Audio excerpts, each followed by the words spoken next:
الحمد لله ذي العزة والعلاء رب العالمين والصلاة والسلام على سيد الأنبياء والمرسلين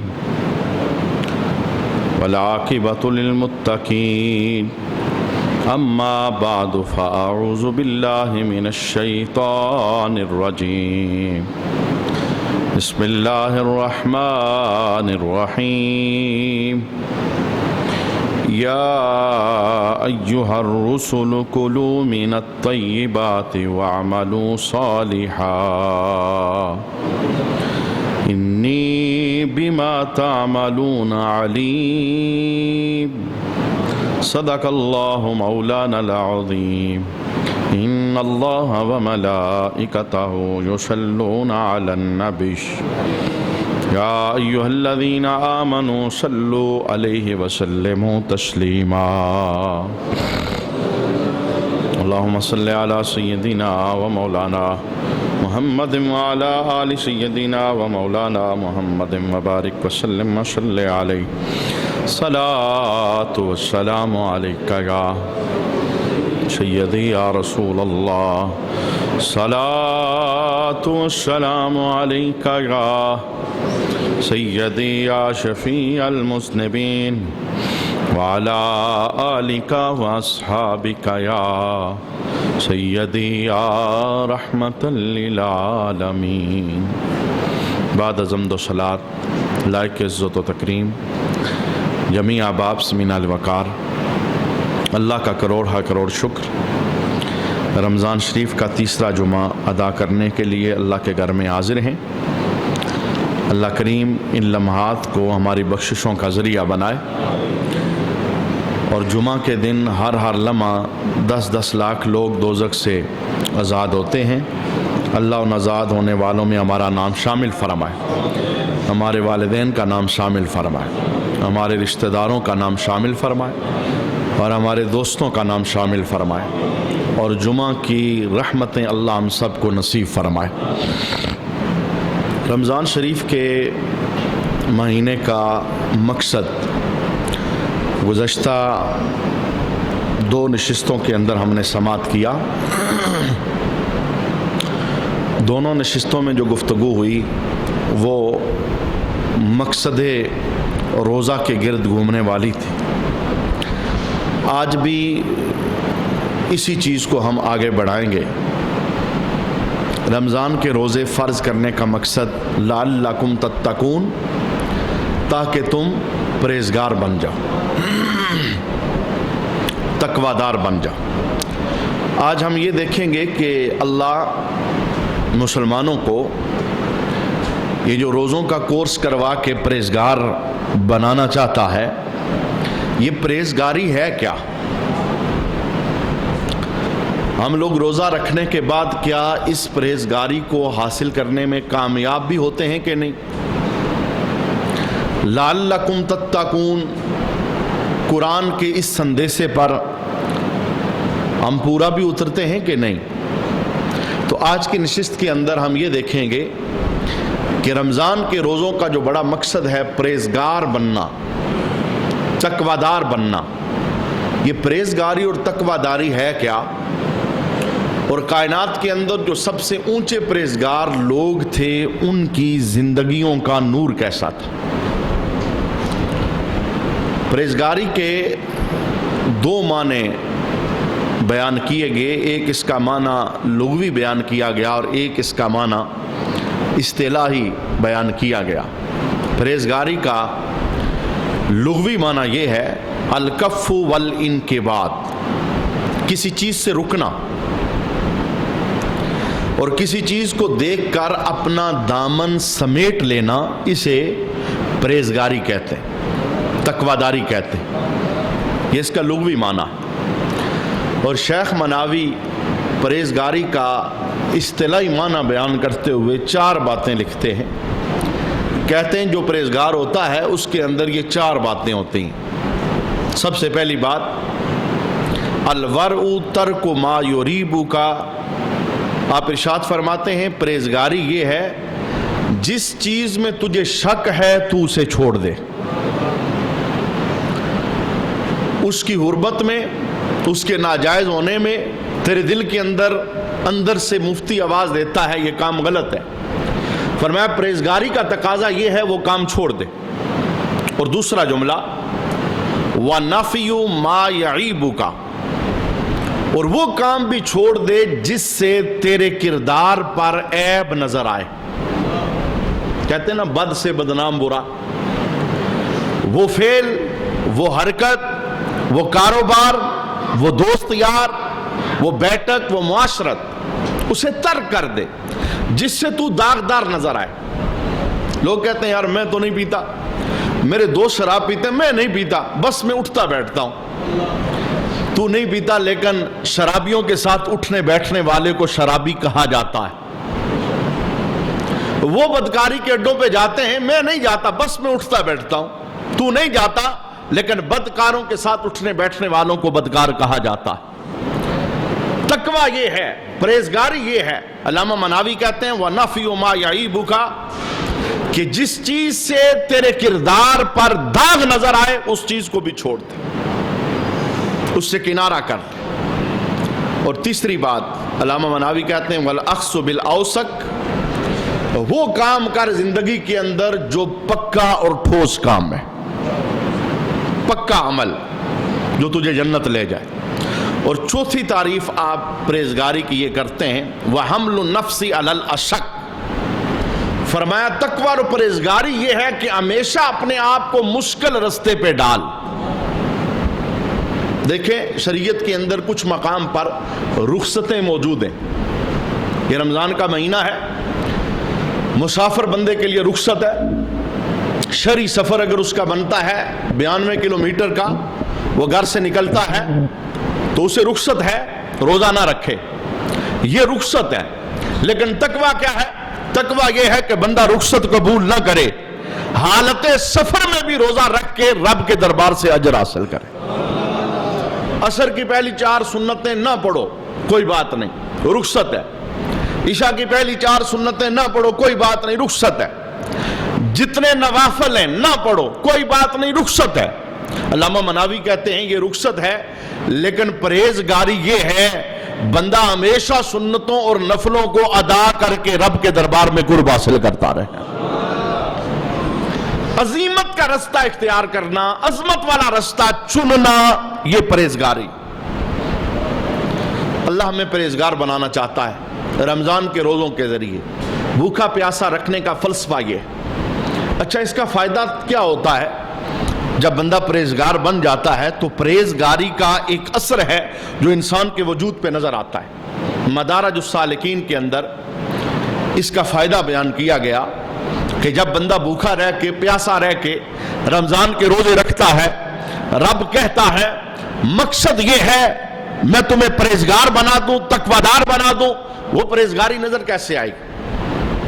مدارج السالکین کے اندر ہے کہ پرہیزگاری کا فائدہ کیا ہے؟ الورع یطہر دنس القلب کما یطہر الماء دنس الثوب. فرمایا پرہیزگاری، ورع، تقویداری یہ انسان کے دل کو اس طرح صاف کر دیتی ہے جیسے پانی کپڑے کو صاف کر دیتا ہے. پانی کے ذریعے کپڑے کی میل اتر جاتی ہے اور پرہیزگاری کے ذریعے بندے کا دل اجلا اور صاف ہو جاتا ہے. دل میں نور آئے گا، حق بات قبول کرنا آسان ہوگا. اور اگر دل پر میل ہے، داغ ہے، دل کے اوپر زنگ لگا ہے، اسے تعویذ گھول کے بھی پلا دو، حدیثوں کے، قرآن کی آیتوں کے، وہ نہیں بدلنے والا. صبح و شام اسے تقریریں سنا دو، وہ نہیں بدلنے والا. اس لیے جس جگہ سے تبدیلی آنی تھی اس جگہ کے اوپر غلاف چڑھا ہوا ہے، اور وہ غلاف گناہوں کے میل کا غلاف ہے. وہ زنگ ہے، آلودہ ہو چکا ہے دل.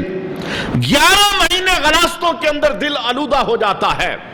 رب چاہتا ہے 11 مہینوں کے بعد میں ایک ایسا مہینہ انہیں دے رہا ہوں، میرے بتائے طریقے کے مطابق مہینہ گزاریں گے، میں سارے میل اتار کے دل میں نور عطا فرما دوں گا. یہ وہ بنیادی چیز ہوتی ہے کہ رمضان کے اندر مساجد میں ہجوم نظر آتا ہے. یہ وہ بنیادی چیز ہوتی ہے رمضان کے اندر لوگ نیکیوں کی طرف راغب ہوتے ہیں. تسبیح پڑھنے کا دل کرتا ہے, تہجد پڑھنے کا من چاہتا ہے, رونے دھونے کا دل کرتا ہے, توجہ اللہ جڑی رہتی ہے. وجہ کیا ہے؟ اگر بندہ رمضان کے روزوں کا وظیفہ کرتا ہے تو اس وظیفے کا فیض یہ ہے اللہ بندے کو تقویٰ دیتا ہے, اور تقوی کی نشانی وجود پہ نظر کے آتی ہے, بندے کا دل اجلا ہو جاتا ہے. تو اگر رمضان گزر رہا ہے, دل میلا ہے, ابھی بھی دل پر کوئی اثر ظاہر نہیں ہو رہا, دل پر بوجھ ہے, غلاظت ہے, زنگ ہے, دل تقوی کے نور سے منور نہیں ہو رہا, تو پھر بندے کو تھوڑی فکر کرنی چاہیے کہ میں نے رمضان ویسے نہیں گزارا جس طرح گزارنے کا رب نے حکم عطا فرمایا.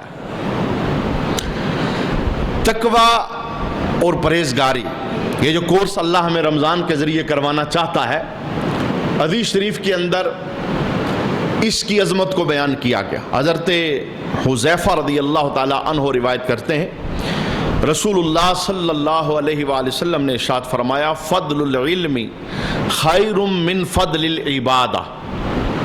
آقا حضور رحمت عالم صلی اللہ علیہ وآلہ وسلم ارشاد فرماتے ہیں کہ علم کی فضیلت عبادت کی فضیلت سے زیادہ ہے. یعنی علم عبادت سے بڑا درجہ رکھتا ہے, عبادت کے بغیر گزارا نہیں, اور عبادت قبول کیسے ہوتی ہے یہ طریقہ علم بتاتا ہے. شرف قبولیت عبادت کو کیسے ملے گا یہ طریقہ علم بتاتا ہے. تو حضور ارشاد فرماتے ہیں کہ علم کی فضیلت عبادت سے بڑھ کر. اور پھر آقا حضور رحمت عالم صلی اللہ علیہ وآلہ وسلم نے ارشاد فرمایا, وَخَيْرُ دِينِكُمُ الْوَرْعُ. ہر بندے کا ایک دین ہوتا ہے. میں تمہیں بتاؤں کہ سب سے عظیم دین کس بندے کا ہے؟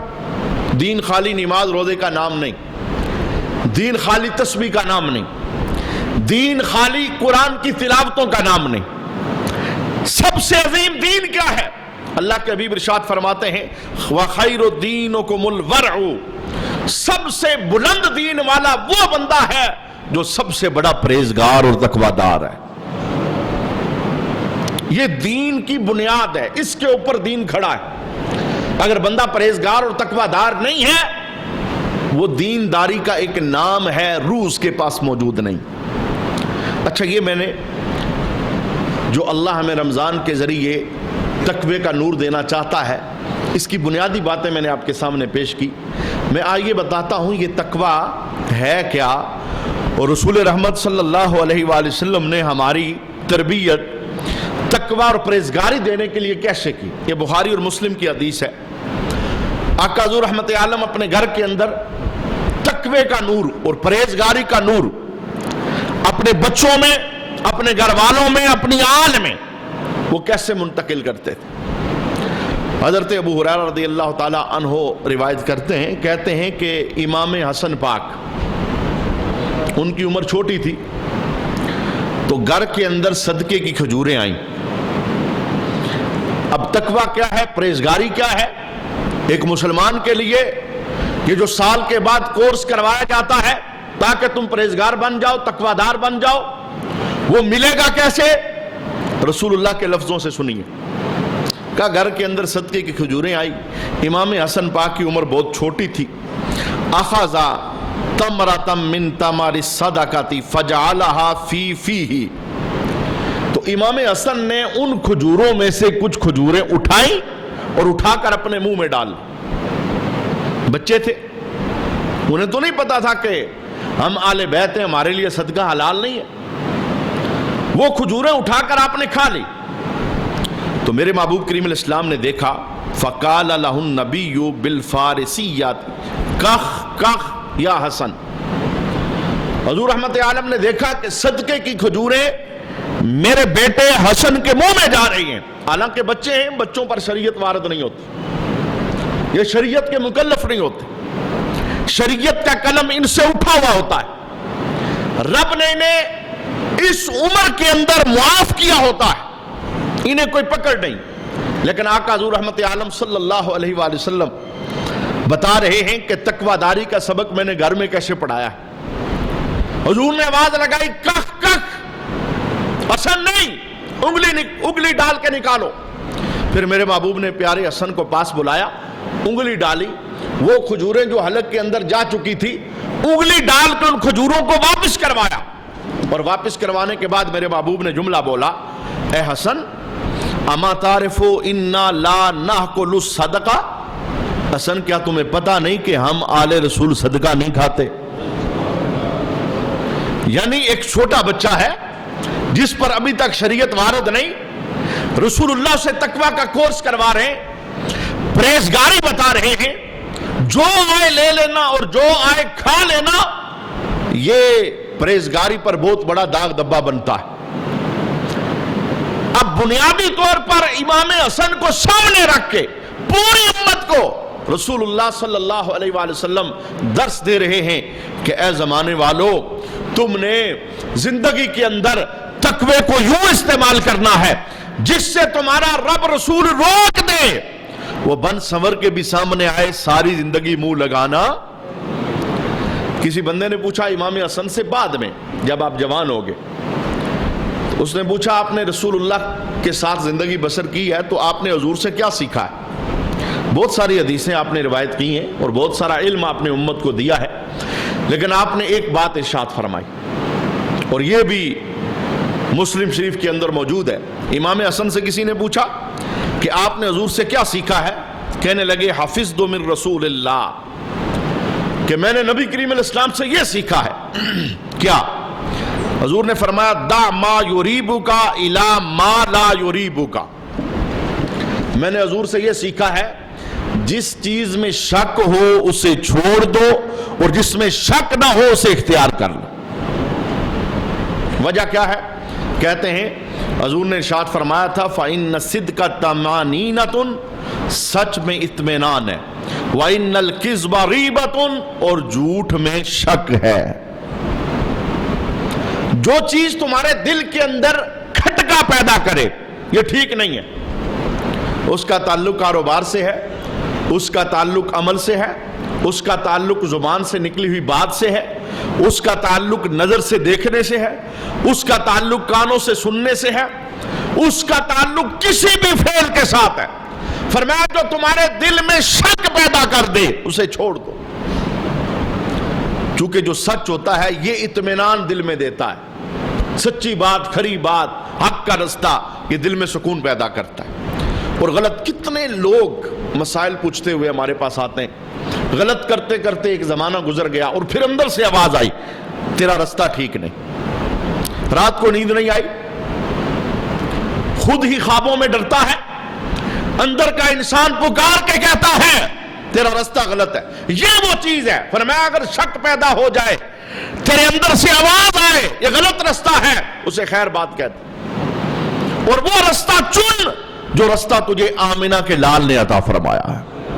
اللہ اکبر۔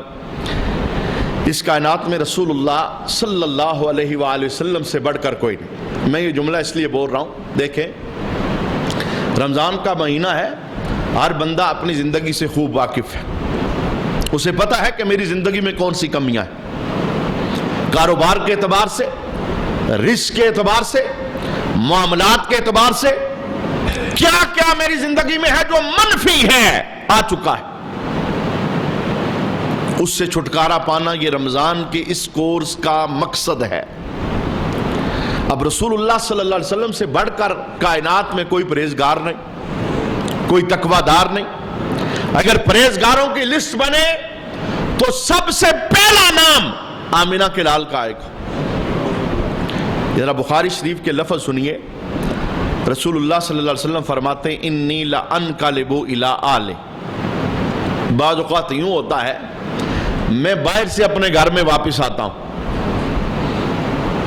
تبلیغی سلسلے سے، مسجد سے، جہاد سے، کسی بھی کام سے میں گھر پلٹ کے واپس آتا ہوں تو کیا ہوتا ہے فَأَجِدُ التَّمْرَةَ سَاقِطَةً عَلَى فِرَاشِي، تو مجھے اپنے بستر پر ایک کھجور نظر آتی ہے، کھجور پڑی ہوتی ہے، میں باہر سے آتا ہوں، گھر میں کوئی نہیں۔ اب رسول اللہ تقوی بیان کرتے ہیں، فَأَرْفَعُهَا، میں اس کھجور کو اٹھا لیتا ہوں۔ طبیعت کے اندر طلب بھی ہوتی ہے، بھوک بھی ہوتی ہے، اس لیے اٹھاتا ہوں، لیکن کیا ہوتا ہے ثُمَّ أَخْشَىٰ أَن تَكُونَ صَدْقَةً، پھر مجھے یہ خیال آتا ہے کہیں صدقے کی نہ ہو۔ یہ جو میرے گھر میں پڑی ہے، میں نے کسی سے پوچھا نہیں، میں نے بستر سے کھجور کو اٹھا لیا ہے، دل میں خیال پیدا ہوتا ہے کہیں صدقہ نہ ہو، میں پھر کیا کرتا ہوں فَأُلْقِيهَا، میں نہیں کھاتا، اسے واپس رکھ دیتا ہوں۔ منع کیا تھا؟ حضور رحمت عالم صلی اللہ علیہ وسلم سے کوئی چیز اس کی حقیقت چھپی نہیں ہے، حضور کو تو پتا ہے صدقے کی ہے یا صدقے کی نہیں ہے، کیونکہ مشکات کی حدیث ہے، ایک جگہ رسول اللہ کی دعوت کی گئی، بکری ذبح کر کے اسے پکایا گیا، تو میرے محبوب کریم علیہ الصلوۃ والسلام نے گوشت کا ایک ٹکڑا لیا، ایک بوٹی لی اور اسے اپنی زبان پر رکھا، تو حلق نے حلق سے نیچے گوشت کو کرنے سے انکار کر دیا، تو رسول اللہ نے اسے باہر نکالا اور کلام بولا، فرمایا لحم شاۃ ذبحت بغیر اذن آلہا، جس نے دعوت کیا اسے بلاؤ، یہ بکری اس کے گوشت کا ٹکڑا مجھے بتا رہا ہے کہ اس بکری کو مالک کی اجازت کے بغیر ذبح کیا گیا، اس نے مجھ محمد کے حلق سے اترنے سے انکار کر دیا۔ یعنی حضور کی شان تو یہ تھی، سرکار کے لیے چھپا نہیں تھا کہ صدقہ ہے یا صدقہ نہیں، اصل بتانا مقصود یہ تھا کہ میری امت زندگی میں یہ کام کبھی نہ کرنا کہ جو آئے لے لو، جیسے اس وقت مسلمانوں کا وتیرہ بنا ہے، مال آنا چاہیے، حرام حلال کی پہچان ختم ہو چکی، کاروبار کے اندر اس کاروبار پہ ہاتھ رکھیں گے جس کے اندر مال آئے بے شک حرام کا ہو، سود کھانے میں ڈریں گے نہیں، کہتے مال آئے بے شک حرام کا ہو، داغدار عیبدار چیز بیچنے کے اندر بالکل بھی تھوڑی دیر کے لیے توقف نہیں کریں گے، کہتے بس ہمیں مالدار ہونا ہے۔ اللہ اکبر۔ امام اعظم ابو حنیفہ آپ تاجر بھی تھے، کپڑے کا کاروبار کرتے تھے، بندے بیچتے تھے مختلف علاقوں میں، جاؤ کپڑا بیچ کے آؤ، تو آپ نے ایک بندے کو بھیجا اور کپڑوں کا جو تھان تھا اس میں ایک سوٹ عیبدار تھا۔ اب یہ دیکھیے جو اللہ ہمیں تقوی کا کورس کروانا چاہتا ہے اس کا مقصد کیا ہے۔ مجھے بہت شرم اور حیا کے ساتھ یہ جملہ بولنا پڑ رہا ہے کہ پورا سال ہر چیز اپنے معمول کے مطابق چل رہی ہوتی ہے، اور جیسے ہی رمضان آتا ہے ہمارے مسلمان ہر چیز کو آگ لگا دیتے، 100 والی چیز 300 بک رہی ہے، مسلمانوں کے ملک میں مسلمان تاجر بیچ رہا ہے، وہ کہتا ہے مال آنا چاہیے، ظلم ہوتا ہے ظلم ہوتا رہے، اور تقوی رب تو چاہ یہ رہا تھا میں سے متقی بنا دوں، پرہیزگار بنا دوں، ریڑی پہ چلے جاؤ، منڈی میں چلے جاؤ، دکان پہ چلے جاؤ، عیبدار چیز بغیر بتائے مالک کے حوالے کر دے، اور اگر بازار سے کوئی اچھی چیز لے کے آ جائے وہ بڑا دانا بندہ ہے۔ تو امام مالک نے جب تاجر کو بھیجا نا کہ جاؤ کپڑا بیچ کے آؤ، لیکن یہ سوٹ داغدار ہے، جس بندے کو یہ سوٹ دینا ہے پہلے اسے بتانا ہے اس کا عیب، اور یہ شریعت کا اصول ہے، مال حرام ہو جاتا ہے۔ لوگ تو بڑا کہتے ہوئے میں بازار گیا، میں موبائل بیچ آیا، سپیکر خراب تھا میں نے پتہ ہی نہیں چلنے دیا، تو نے اسے پتہ نہیں چلنے دیا لیکن تو رب سے چھپ سکتا ہے۔ میں نے گاڑی بیچ دی، حصے کا کام ہونا تھا، ایکسیڈنٹ ہو چکا تھا، میں نے نہیں بتایا، پتہ تھا، اچھا بڑی سیاںف والا جملہ بولتے ہیں، کہتے ہیں سامنے دیکھ لو جی۔ اب اس لفظ کے اندر جو چور چھپا ہے، سامنے دیکھ لو جی، گاڑی تو بول کے نہیں بتائے گی، وہ تمہاری چیز تو بول کے نہیں بتائے گی، جس عیب کا تمہیں پتا ہے، کاروبار کا اصول یہ ہے جب تک عیب بتاؤ گے نہیں وہ چیز تم سیل نہیں کر سکتے، اور اگر عیب دار چیز بغیر عیب بتائے سیل کر دی وہ کمائی تمہارے لیے حرام ہے۔ تو امام اعظم نے اس تاجر کو کہا کپڑے لے جاؤ، یہ ایک سوٹ داغدار ہے، جسے بیچو گے پہلے بتانا، مرضی ہوگی تو خریدے گا نہیں تو نہیں۔ اچھا وہ تاجر چلا گیا، اس نے منڈی جا کے کپڑے بیچے، اسے یہ بات یاد ہی نہ رہی، اس نے باقی صحیح سوٹوں کے ساتھ وہ سوٹ بھی بیچ دیا۔ اب جب وہ تجارت کر کے واپس آیا تو امام اعظم نے سب سے پہلے پوچھا ہی یہ، کہا اس سوٹ کا کیا بنا؟ کہنے لگا حضور وہ تو میں نے صحیح سوٹوں کے ساتھ بیچ دیا، مجھے یاد ہی نہیں رہی، وہاں گیا تو علادہ نہیں کر سکا، جسے دیا ہے میں نے اسے دیتے ہوئے بتایا نہیں۔ آپ نے کہا کتنے کا بیچا؟ کہا حضور یہ بھی نہیں پتا، سارے گٹھے بکے ساتھ وہ بھی بک گیا، اس کی قیمت علادہ متعین نہیں۔ اللہ اکبر۔ اب اللہ جو ہمیں تقویٰ دینا چاہتا ہے وہ تقویٰ ذرا دیکھیے، امام اعظم نے کیا کہا کہ جتنی کمائی کر کے لایا ہے 1 روپیہ بھی میرے لیے حلال نہیں۔ عیب دار سوٹ کی قیمت اچھے سوٹوں کے بیچ کے اندر مکس ہو گئی ہے، لہذا ایسا کر یہ جتنا لے کے آیا جا سارا غریبوں میں تقسیم کر۔ یہ متقی اور پرہیزگار ہونا یہ روزے کا عظیم مقصد۔ تو رسول اللہ صلی اللہ علیہ وآلہ وسلم نے یہ جملہ بول کے امت کو درس دیا کہ اے میری امت، دین خالی نماز روزہ نہیں ہے، حج زکوٰۃ نہیں ہے، بلکہ دین یہ ہے تمہارے دل میں اتنا خوف پیدا ہو جائے جس چیز سے رب نے منع کیا ہے وہ ساری زندگی تمہاری زندگی سے نکل جائے۔ آقا حضور رحمت عالم صلی اللہ علیہ وآلہ وسلم کی یہ جو تربیت تھی صحابہ کے نام، جنہیں نماز حضور نے سکھائی، جنہیں جہاد سکھایا، جنہیں روزہ سکھایا، جنہیں حج سکھایا، ذرا ان کا انداز دیکھیں۔ صحابہ کہتے ہیں کُنَّا نَدَعُ 70 بابا من الحلال مخافة أن نقع في باب من الحرام۔ صحابہ کہتے ہیں کہ ایک چیز میں 71 احتمال ہوتے، 70 احتمال حلال کے اور 1 احتمال حرام کا ہمارے سامنے آ جاتی، یعنی 70 اس پر دلیلیں ہیں یہ حلال ہے اور 1 دلیل ہے حرام ہے۔ صحابہ کہتے ہیں ہم نے جو حضور سے دین پڑھا ہے نا، ہم ایک حرام والی دلیل کو سامنے رکھ کے اس چیز کو لینے سے رک جاتے تھے، تقویٰ خراب نہ ہو جائے، پرہیزگاری خراب نہ ہو جائے۔ یہ رمضان کے روزوں کا عظیم مقصد ہے، اس مقصد پر ہمیں غور و فکر کرنی ہے کہ کیا روزہ ہمیں یہ چیز دے رہا، جو حرام کام ہے، حرام فعل ہیں، ان سے ہم اپنے آپ کو بچا رہے۔ تو جنہیں رسول اللہ صلی اللہ علیہ وسلم نے دین پڑھایا انہوں نے پوری زندگی نماز پڑھ کے بھی دکھائی، جہاد کر کے بھی دکھایا، اور اپنی زندگی کے معاملات میں احتیاط کر کے بھی دکھائی اور بتایا کہ یوں تقویٰ دار بنا جاتا ہے۔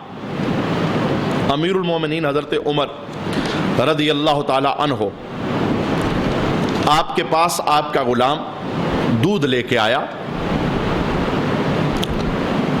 تو حضرت عمر رضی اللہ تعالی عنہ نے دودھ پیا، دودھ بڑا لذیذ تھا، تو آپ نے غلام سے پوچھا، دودھ پلانے والے سے، فقال للذی سقاہ من این لک ھذا اللبن، یہ دودھ کہاں سے لے کے آئے ہو؟ تو اس غلام نے جواب دیا، فاخبرہ انہ ورد علی ماء قد سما، مدینے کے اندر ایک چشمہ تھا، اس نے چشمے کا نام لیا، حضور میں اس چشمے پہ پانی لینے گیا تھا، فَإِذًا نِعْمٌ مِّن نِعْمِ الصَّدْقَةِ وَهُمْ يَسْقُونَ، تو اس چشمے کے پاس کچھ جانور تھے صدقے کے، صدقے کے جانور ملتے، حکومت اسے رکھ دیتی، پھر ضرورت آنے پہ اسے استعمال کیا جاتا، 7 بندے چھوڑے جاتے۔ حضور میں وہاں پر گیا، صدقے کے جانور پانی کے پاس تھے، میں پانی لینے گیا تو ان کے ساتھ ان کا مالک بھی تھا، فَحَلَبُوهُ لِي مِنْ أَلْبَانِهَا، انہوں نے جانوروں کا دودھ نکالا اور نکالنے کے بعد انہوں نے مجھے دے دیا، تو میں نے دودھ مشکیزے کے اندر ڈالا، فَجَعَلْتُهُ فِي سِقَائِ، میں نے خود نہیں پیا، مشکیزے میں ڈالا ہے اور میں آپ کے لیے لے کر آیا ہوں۔ یہ ان جانوروں کا دودھ ہے جو صدقے کے جانور تھے اور مجھے دیا گیا، میں نے نہیں پیا، میں آپ کے لیے لے آیا۔ حضرت عمر دودھ چکے پی چکے تھے، آپ نے کیا کیا؟ فَأَدْخَلَ عُمَرُ رضی اللہ تعالی عنہ يَدَهُ فَاسْتَقَاءَهُ، حضرت عمر نے اپنی انگلی حلق میں ڈالی اور کہہ کر دی، وہ دودھ سارا باہر نکال دی، الٹی کر دی، اور یہ کلام بولا کہ میں نے جس نبی کا کلمہ پڑھا ہے، جو چیز میرے لیے ناجائز ہے وہ کبھی عمر کے حلق سے نہیں اتر سکتی۔ یہ تو غلطی سے چلا گیا، مجھے وہ پتہ نہیں تھا، تو اب اس غلطی کا ازالہ آپ نے کیسے کیا؟ انگلی نکال کے اس کی کیا کرتی۔ اس بات کو سامنے رکھتے ہوئے ہمیں تدبر اور تفکر کرنا ہے اپنی زندگی میں۔ یہ میں نے مثالیں چند دی ہیں کھانے پینے کے اعتبار سے، جو چیز حرام ہے، کاروبار کے اعتبار سے یا جنس کے اعتبار سے، وہ ہماری زندگی سے نکلے، یہ تقوی داری کا تقاضا ہے۔ اور تقوی داری خالی یہاں تک نہیں، اس کا تعلق آنکھوں کے ساتھ ہے، اس کا تعلق زبان کے ساتھ ہے، اس کا تعلق کانوں کے ساتھ ہے، بلکہ حدیث کے اندر موجود ہے، حضرت عبداللہ بن عمر رضی اللہ تعالی عنہ بہت بڑے حدیث کو روایت کرنے والے صحابی ہیں۔ جب آپ بوڑھے ہو گئے، عمر کے آخری حصے میں دور دور سے لوگ آپ کے پاس آتے علم کا فیض لینے کے لیے، آپ کی زیارت کرنے، تو آپ کے غلام تھے حضرت نافع۔ وہ کہتے ہیں کہ ایک مرتبہ عبداللہ بن عمر رضی اللہ تعالی عنہما کے ساتھ میں ایک سفر پر روانہ تھا۔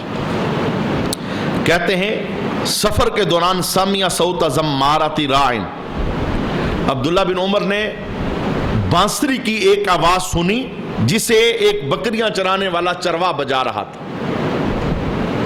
تقوی داری اور پرہیزگاری کا۔ جب انہوں نے آواز سنی فوضع اصبعیہ فی اذنیہ، تو حضرت عبداللہ بن عمر رضی اللہ تعالی عنہما نے دونوں انگلیاں اپنے کانوں میں داخل کر لی، اور دوسرا کام کیا وعدل راحلتہ عن الطریق، رستہ اپنا بدل دیا، سیدھے جا رہے تھے، ادھر سے آواز آ رہی ہے، رستہ تبدیل کر دی۔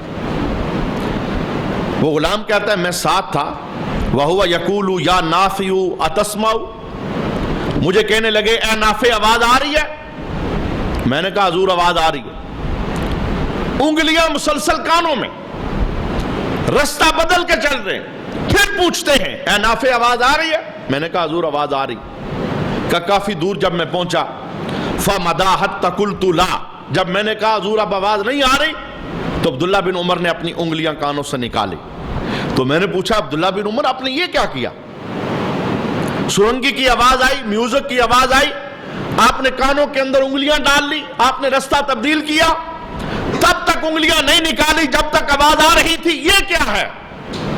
عبداللہ بن عمر کہنے لگے اے نافع آج تو میرے ساتھ سفر کر رہا ہے، کل ہی کے رستے پر میں مصطفیٰ کریم علیہ السلام کے ساتھ سفر کر رہا تھا، جب ہم دوران سفر بیچ صحرا سے گزرنے لگے تو ایک سرنگی کی آواز آئی، بانسری کی آواز آئی، تو میں چھوٹی عمر کا تھا، عبداللہ بن عمر کہتے ہیں، رسول اللہ کے ساتھ، تو آقا حضور رحمت عالم صلی اللہ علیہ وسلم کو میں نے دیکھا، رأیت رسول اللہ وسمع صوت زمارۃ راع فصنع مثل ھذا، رسول اللہ نے میوزک کی آواز سنی، بانسری کی آواز سنی، دونوں انگلیاں اپنے کانوں میں داخل کر لی، حضور نے اپنا رستہ بدلا۔ عبداللہ بن عمر کہتے ہیں مجھ سے پوچھتے رہے آواز آ رہی ہے؟ میں نے کہا آواز آ رہی، اور جب میں نے کہا حضور آواز نہیں آ رہی، تو پھر آقا حضور رحمت عالم نے اپنی انگلیوں کو کانوں سے نکالا۔ تو یہ جو تقوی کا کورس ہے، یہ تقوی کا کورس صرف کاروبار کے اعتبار سے، کھانے پینے سے نہیں، بلکہ ہر وہ چیز جس سے شریعت نے منع کیا ہے اسے نہ اپنے کانوں میں سننا ہے، نہ اپنی زبان سے بولنا ہے، نہ اس غیر کی طرف دیکھنا ہے، یہ ہے تقوی داری۔ اب میں اس پر کیسے کلام آپ کے سامنے کروں؟ مسلمانوں کے گھروں کے اندر میوزک کی آواز، یہ رمضان کے مہینے کے اندر دیکھا ہے گاڑیوں کے اندر میوزک چل رہا ہے، تقدس احترام رمضان کا وہ ختم ہو گیا، اور پھر جب اللہ کی طرف سے پکڑ آتی ہے کہتے ہیں پتہ نہیں ہم سے گناہ کون سا ہوا ہے، ہم سے غلطی کون سی ہوئی۔ جب وہ مالک پکڑتا ہے کسی وبا کے ذریعے، کسی آفت کے ذریعے، پھر کہتے ہیں پتہ نہیں ہم سے جرم کون سا ہوا ہے۔ تو رمضان شریف کا تقاضا یہ ہے لعلکم تتقون، تقویدار بن جاؤ، پرہیزگار بن جاؤ، متقی بن جاؤ۔ میں مختصر لفظوں میں یہ کہنا چاہتا ہوں، ہر وہ کام جس سے ہماری شریعت نے ہمیں روکا ہے، اب نہ ہمیں بعد میں کوئی آخری ٹائم زندگی دی جائے گی اور کہا جائے گا یار یہ لو آپ کے پاس سال ہے، اب تم شریعت پہ عمل کر لو، یہی زندگی ہے، یہی میلے ہے، اسی کے اندر ہم نے رب کو راضی کرنا ہے، بندوں کو راضی کرنا ہے، معاشرت نبھانی ہے، اس کے لیے ہمیں علیحدہ ٹائم نہیں دیا جائے۔ جن لوگوں نے اس تقوی کے کورس کو مکمل کیا، یعنی رمضان سے تقوی لیا اور زندگی میں داخل کیا، ان لوگوں کی زندگی کیسی تھی؟ امام احمد بن حنبل،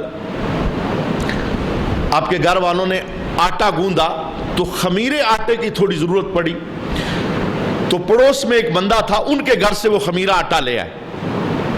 تو امام احمد بن حنبل اس بندے کو جانتے تھے، اس کا کاروبار ٹھیک نہیں تھا، آ کے انہوں نے اپنے آٹے کے اندر وہ خمیرہ آٹا گھر والوں نے مکس کر دیا۔ امام احمد بن حنبل کو پتا چلا تو آپ نے کہا اس آٹے کی روٹی نہ پکانا، چونکہ ان کا کاروبار مشکوک ہے، اور وہ چیز جس سے رب رسول نے منع کیا ہے وہ ہمارے وجود میں جائے گی، نتیجہ کیا نکلے گا؟ گھر والوں نے کہا پھر ایسا کریں کہ یہ آٹا صدقہ کر دیں۔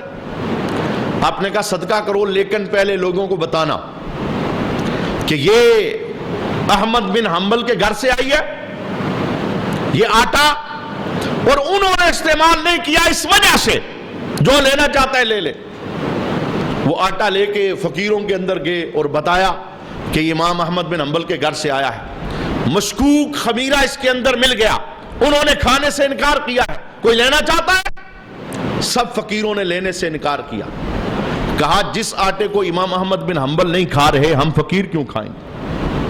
گھر والوں نے بغیر بتائے وہ آٹا لے کے دریائے دجلہ کے اندر ڈال دی۔ امام احمد بن حنبل کو پتا چلا تو آپ نے کہا آج کے بعد اگر کوئی بندہ میری دعوت کرے تو دریائے دجلہ کی مچھلی مجھے نہ کھلانا، ہو سکتا ہے کسی مچھلی کے وجود میں وہ آٹا گیا جو مشکوک تھا، میں کھاؤں گا تو کل رب کو حساب کیسے دوں گا؟ اور اپنے گھر والوں پہ پابندی لگا دی، جب تک میں زندہ ہوں مچھلی گھر میں نہیں پکانی، ہو سکتا ہے گھوم پھر کے وہ مچھلی آ جائے جس نے وہ آٹا کھایا تھا جو مشکوک تھا۔ جناب اگر تقوی دار بندہ بنے تو پھر اس طرح احتیاط کرنے لگتا ہے۔ تو خلاصہ اس ساری گفتگو کا یہ ہے کہ رمضان ہمیں ستھرا کرنا چاہتا ہے، پرہیزگار بنانا چاہتا ہے، ہمیں اپنے عیب خود پتہ ہے، ہم بے نمازی ہیں، ہم سے جھوٹ نکلتا ہے، ہماری نظر گندی ہے، ہماری سماعت کے اندر خرابی ہے، ہماری دوستی اچھی نہیں، صحبت اچھی نہیں، اچھے لوگوں کے ساتھ ہمارا اٹھنا بیٹھنا نہیں، اس ساری چیزیں جو ہے ہمیں پتہ ہے۔ تو رمضان کا مقصد کیا ہے؟ ہم ان ساری منفی باتوں سے اپنے آپ کو نکالیں، ہم رب کے دربار میں ستھرے ہو جائیں، صاف ہو جائیں، تقویدار ہو جائیں، پرہیزگار ہو جائیں، تاکہ اللہ کریم ہمیں قرب کی منازل نصیب فرمائے۔ ہم رب کے دربار میں دعا کرتے ہیں اللہ ہمیں عمل کی سعادت عطا فرمائے۔